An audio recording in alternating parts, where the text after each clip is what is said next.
টিং ring ring ring ring ring ring ring ring ring. তো guys নিজেকে একটু শাহরুখ খান ফিল হচ্ছে। ও পাহাড়, দাঁড়াও বলছি। তো শনিবার দিন রাত্রেবেলা আমাকে আমার বন্ধু বললো চল ভাই কোথা থেকে ঘুরে আসি।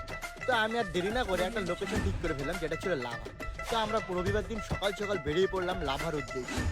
চালছাড় এই ঘন জঙ্গলের মাঝখান দিয়ে যখন আমরা যাচ্ছিলাম গাইস, দুদিকে ঘন জঙ্গল আর মাঝখান দিয়ে পিচ রাস্তায় চলে গেছে। জাস্ট দারুণ লাগছিল সকাল সকালে এই ভিউটা, কি বল। জঙ্গলের মাঝখান দিয়ে যখন যাচ্ছিলাম না, তখন মনে মনে একটা আশা ছিল যদি দুই একটা হাতি আর হরিণ দেখা পাই। তো আমাদের কপালে তো সেই দেখার নেই।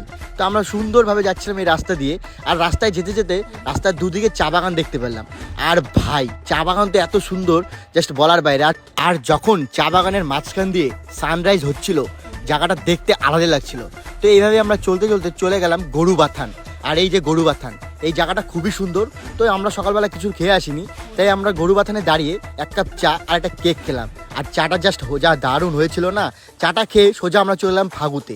ফাগুর এই যে লোহার ব্রিজটা দেখতে পাচ্ছ, এটা হচ্ছে ফাগুর মেন আকর্ষণ।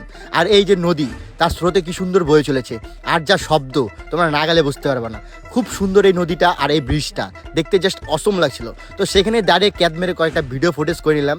আর কি বলবো গাইস, এই হর্নের শব্দ আমি তো দেখতে পাচ্ছিলাম যে এত সকাল সকাল এখানে এত টুরিস্ট এসেছে, কি বলবো। আর একটু ব্রিজের উপর দিয়ে দৌড়াদৌড়ি করে একটু ফটো তুললাম, একটু ভিডিও করলাম।